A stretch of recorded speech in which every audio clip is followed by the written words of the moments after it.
Welcome to Round Hill Radio. Through our conversations, we discover the holy in the ordinary, look for moments of grace and peace, and redefine what we talk about when we talk about faith. Good morning, Ed. Good morning, Leslie. Happy May. Happy May. Indeed. Happy May. Here I'm it is. excited. Here it is. Yes. I can't believe it. It's finally here. It's a good month. It is. We just celebrated Greek Easter yesterday. Yes. Or Orthodox Easter. Orthodox Easter. Mm-hmm. More specific, but in our house, it's Greek Easter, Mm-hmm. which is always a fun, really a fun thing that in our family we get to celebrate Easter twice. Right? And love they were that. a month apart this year, so that was nice. I've recovered from our Easter, and then I get to experience it fresh. And with a little one is always fun because, as I was telling the family, she's in her bunny era, which is like any like stuffed or plush little like rabbit or bunny. She goes, ooh. Oh. And so Easter for her was like bunny heaven. Wow, so she now I'll has say. just like a collection of these plush bunnies. It's very sweet. So she is fully That's embracing lovely. the spring energy of the bunnies and all the things. It's very sweet. Oh. So as we are starting a new month, that means we're starting a new theme. Yes, we are. Here, both at Round Hill Radio and at Round Hill Community Church. And we're talking about teamwork. Yes. Which to me feels like a bit, upon first glance, feels like a bit of an outlier to the other themes we've been looking at through. We Right. had imagination, we've had peace, we've had love, and now it's like The classics. teamwork. Yeah, the classics. Faith, hope, love, the whole, the trifecta. So now we're looking at teamwork, which on its surface doesn't necessarily feel like a religious value or attribute or characteristic. But I have a feeling we just brush away the top layer and we'll find a lot of good stuff. So let's start with the most important question to me. Why? It's always a good place to start. Why? I want to add another vote to your comment about teamwork sounding, or at least feeling, like a little bit of an outlier, because these other virtues sound classical, like they've been around for a long time. And they're part of, the Roman virtue system and the ancient Greeks and these great philosophical traditions. Teamwork doesn't pop up, in those classic texts. No, yeah. Right. So it sounds decidedly modern, and it can sound a little gimmicky actually to people, I think, because we teamwork is often in the service of the sports industry and the business industry. So we associate it, I think, with the goodness that can happen in those worlds, and also with the things that aren't so good that happen in those worlds, right? And so it was over a year ago that the Board of Trustees actually gathered to do, I think, a very wise thing, which is to clarify, what matters most to us. What are the virtues that we really want to stand behind and that we want to live within us? That's the most important thing. And we did mention teamwork because when we talked about love, imagination, and hope, and generosity, it felt like all of these things need teams in order to make them real. And one thing that's interesting, I think that there is a perception, probably fairly widely held by people in churches, that it's my faith journey, right? It's my spirituality. It's the spiritual disciplines that I practice. And all of that is very highly individualized. But if you go back to the origin stories and the texts that form our faith, they're loaded with plurals. And Jesus calls a team of disciples. He doesn't try to do things alone. He's trying to pass along wisdom during his brief lifetime to prepare them for the time when he's not going to be around anymore. Moses is expected to organize the people of Israel according to teams, and he does that. There are just so many amazing examples of that. And yes, there are plenty of stories in the Old and New Testaments about people who are extraordinarily courageous, more or less on their own, without a lot of support or maybe any support. But there's also a huge amount of material that would support this idea that we're actually meant to work in teams. And maybe God even has a bias about this, that God wants us to work in teams so that we don't become overly burdened, so that we won't wear out over time. And, it's just a lot more fun to kind of try to figure out all of these mysteries together. And, I was thinking to myself, what if we said, as an announcement on Sunday, all right, I'm looking for, we have another breakfast run coming up to bring necessary supplies to homeless people in New York City. And, but I can only take one person. So who's going to do that? I just need one person. Or we're going to send, Habitat for Humanity's looking for volunteers. I just need one person. No, we send teams to do this. And so for all those reasons, I think the trustees said, if we're going to implement these wonderful values, we really need each other. And, like the saying goes, and we use it quite a bit, teamwork makes the dream work. So there we are. I have to tell you, I was editing the service on Sunday in a little bit of a backwards way. I started with the message and then I went back to some of the earlier videos. And you were talking about teamwork in your message, obviously.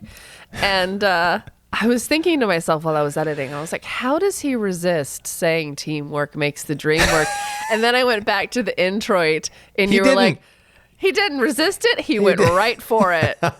And I laughed so hard to myself. I was like, yes, go for it. I loved it. It was fantastic. But it was just so funny. I was like, oh yeah, that is the thing. I wonder how he resisted that. No, he didn't. He didn't. He didn't. He embraced it. I have to mention one quick thing to you about that, which connects, I hope, with our topic for the day. We do like to say in our culture that teamwork makes the dream work, which is often true. But I started thinking about, is the opposite also true? Does dream work make the team work? Oh. And I think that dreaming, thinking, imagining, all those things are just as important as the teamwork. Because if we all know, we probably have had experience of working on a team, whether it was, whether the team was a family or a group of people on a project or, colleagues at work, where there wasn't any dreaming that went into the, somebody's idea. And then suddenly we're working at something, maybe working hard at it. And someone says, why are we doing this anyway? Like, what is this all about? And so anyone who has served on a committee for any length of time that has lacked absolutely any sense of vision will understand that dream work better make the team work, or it's going to be a very unsatisfying experience. So I'm now holding these two things together. I like that. I like the, excuse me, the intention behind it, the let's coming together for a specific thing. We talk about in the AGO, the American Guild of Organists, on which I serve, we talk a lot about sort of task forces versus committees. Yes. Which I'm not going to lie, are pretty much the same thing. Yep. Except that, this task force is very focused on one specific thing, and they tend, in the AGO at least, they're time limited. And I'll tell you, they're a lot easier to get people to serve on than standing committees. Standing committees. I know. I love that phrase. How long have they been standing? Let's Can we get them a chair? Let's let them move. Yeah, exactly. Get them a chair. That's even better. So. Oh yeah. Instead of standing committees, walking committees. Can we have running committees? Let's do that. But I think it's interesting, this idea of to circle back to your comment about how personal faith is for a lot of people. This very it's me and it's God, or it's who I want to be as a person, how my spirituality can help me be a better person. And I think a lot of that is really well intentioned, because it's to be a better person in service of others, or to be a better person to those around you. I think there's a lot of really good motivation there. But I think that also hits at a very fundamental question that people are asking of, why should I be part of a church? Why should I be part of a community? Good point. Like what, to put it really crudely, but like what's in it for me? You know, like why? The why of why should I go to a church, or why should I be part of an online community for church or for faith? You know, I think is a valid question, and I think maybe teamwork is almost that key to that question of you know, that community, that working together for something, that we're more, you know, as we like to say when people are feeling frustrated about you know, trying to solve a big problem in the world where I'm just one person. And our friend Larry always, Larry Rasmussen, right, would say, well, stop being one person, you know, create a team, join a team to help solve that problem or work towards the betterment of whatever you're looking at. I think it's hitting something really fundamental that we struggle with as a church. I think for so many years now, we have framed the spiritual journey as a solo journey, as a, you know, one person. And therefore, church is just in that model, church just becomes a collection of everybody's solo journeys, you know, and that really is not the way it gets framed up in the New Testament. You've got all of these letters that are being written by, you know, a man known to us only by the name of Paul, but he's not writing to individuals. He's writing to communities of faith. He expects them to read his letters aloud when everybody's there. And, you know, he points out things in individuals that he doesn't like. He names names, but he's constantly, I think, thinking in the plural. And we don't really have this conception of faith or spirituality as a group experience. We have it as an experience of something that does happen, as you said, between me and God. And I don't want to diminish the power of what that can be, but when you see I think the tendency in the way that both the Israelites and the disciples of Jesus were constantly thinking of themselves in the plural, that stands out in stark contrast to what we know today. Now, I think a lot of people experience church in a way that tells them they're probably not going to get a group experience that's going to satisfy their spiritual yearnings. So they go off and find it elsewhere with other communities or other groups. But the church certainly can provide that. It has provided that. It still does for many people. And we need to elevate that as much as possible. You know, it's this idea, this old idea that Paul mentions in his letter of the church as a body of Christ. So that's kind of the ultimate team expression. It's where we're a collection of individuals who may or may not even know each other all that well, find over time that they're operating as a team, as a group, as one body. And that is a very powerful experience for people. I feel myself, and I certainly have heard this enough over the years, when people say, oh, you know, it was just so great the way it came together, you know, the way we all worked together on whatever project, you know, it was they happen to be talking about. It's a very, very satisfying experience. It can be a spiritual experience, to your point. And so I think that has to be said once again to the world, you know, come and experience the Spirit as a community and as a team, and you'll find one of life's greatest pleasures. I think it's really stuck with me when we were first talking about this theme. When I was telling the choir on Sunday that teamwork is not one of the ones that necessarily lends itself to anthem choice as much as maybe peace or love. Yes, exactly. Yeah. And so I had been asking you about it, and I think I asked something to the effect of, well, is teamwork basically community? And I'm going to paraphrase you to you, which is to say, you said, well, I think of community as something, as a collection of people, and teamwork is a collection of people in action. I think that's much better than I said it, so I'm going to go with what you said. I've had a couple weeks to ruminate on it, but I really think it's that, because we're Round Hill Community Church. We've had a series of podcasts on community. And I think that, that forward movement, that action of teamwork, I think is really interesting. I was also noticing how much in the hymns and even just the first anthem we had in our first Sunday of May, how much the Holy Spirit is in the language we are singing. And I was thinking as we were doing one of the hymns on Sunday, which you would think I wouldn't have brain space to think about these things, but yea, verily, here we are.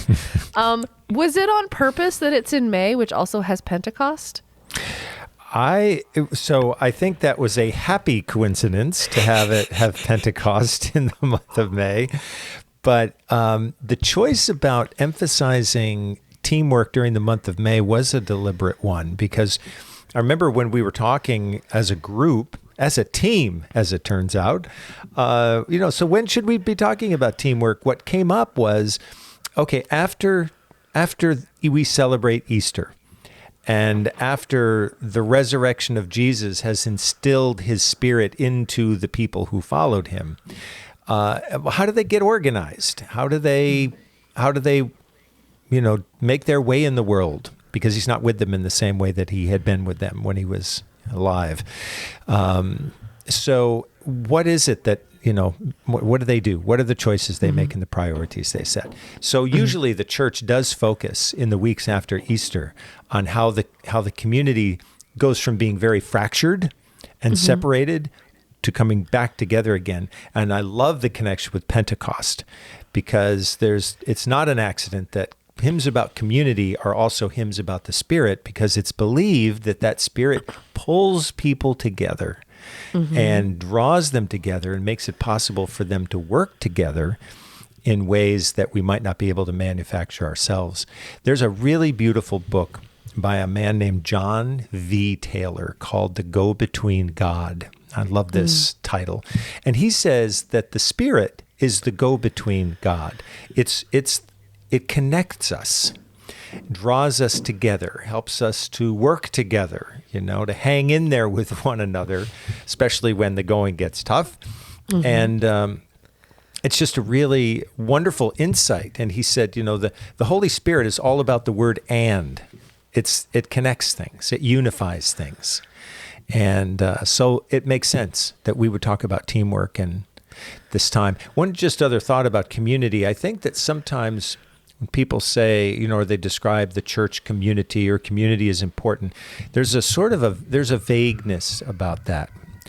So, well, tell me more about that community. Whereas if you're talking about teamwork, you're automatically saying at the beginning that teamwork is a group of people who have organized themselves to take an action. And presumably it's on your best values. Whereas when you say, I belong to a community, that really doesn't presume that the community is active or activist.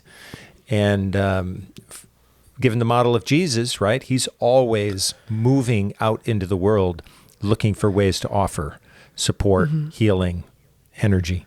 And so I think that's why teamwork becomes more important in some ways, more helpful than just the word community, unless that word community is very carefully defined. Yeah. Do you have some favorite examples of how you've experienced teams or teamwork recently? One of the things that really stands out for me is that after the pandemic, when we were largely shut down, a small group of people, probably not more than 4 or 5, started talking about what we could do in terms of solarizing our church campus. And I'd say that little collection of individuals was galvanized into a team. And they really stayed with that whole challenge and made it work.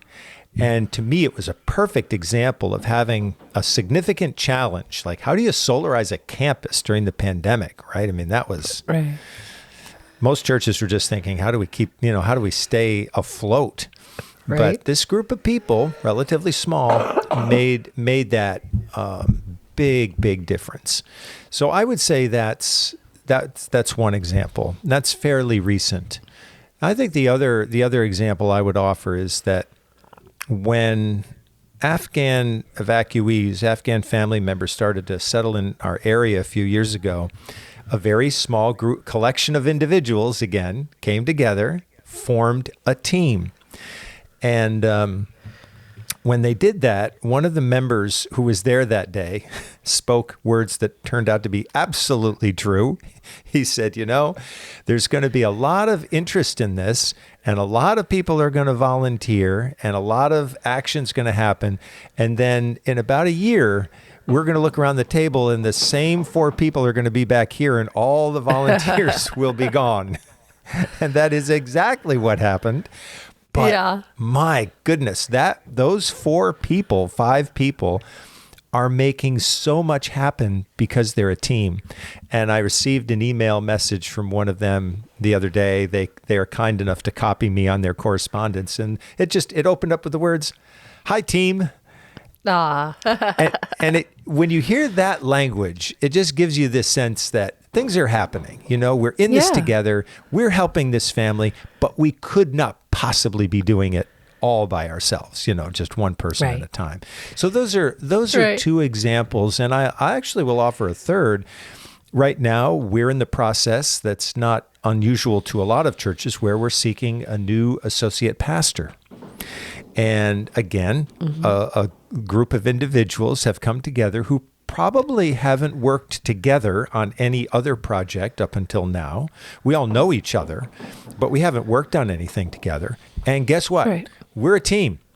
And I think that can be a really powerful experience as it unfolds, because part of the joy of, attracting a new team member to the congregation as a leader is finding that person. But the other part of the joy is working together, getting to know one another, becoming better friends and closer to one another, maybe even helping each other out should that, need arise. So those are some recent examples of where I feel like I've been working with groups of individuals that I would definitely describe as teams. I wouldn't even call them, even though formally they might be called committees, it feels like a team. Yeah. I think there's some really great examples out there. And, I'm excited over the next couple of years. I really want to look at how we can create that energy in our online space. What projects could we work on with our community that, we're near and far. But I feel like we could create something that we could do together as a team to create some positive change in the world. If people have ideas, please let me know. But creating, we can create a community, and I think we have that. But I think, I don't think we're a team until, like you said, until we're taking some action and we can do something together. I think that would be really interesting to explore. I agree. I would love that. See what we could do. Yeah, hope we get really some fun feedback from our listeners about that. Yeah, let us know, guys. So thank you for this conversation about teamwork. I feel like I'm starting to get a handle on why and what and where and who. Yep. So thank you for this. I look forward to more conversations about teamwork. And we thank you all so much for listening. Round Hill Radio is brought to you by the friends and members of Round Hill Community Church. For more information, please visit roundhillradio.org. If you enjoyed this podcast, there are a few things that you can do that would make a big difference to us. Like the video, subscribe if you aren't, and click the notification bell and select all. Thank you.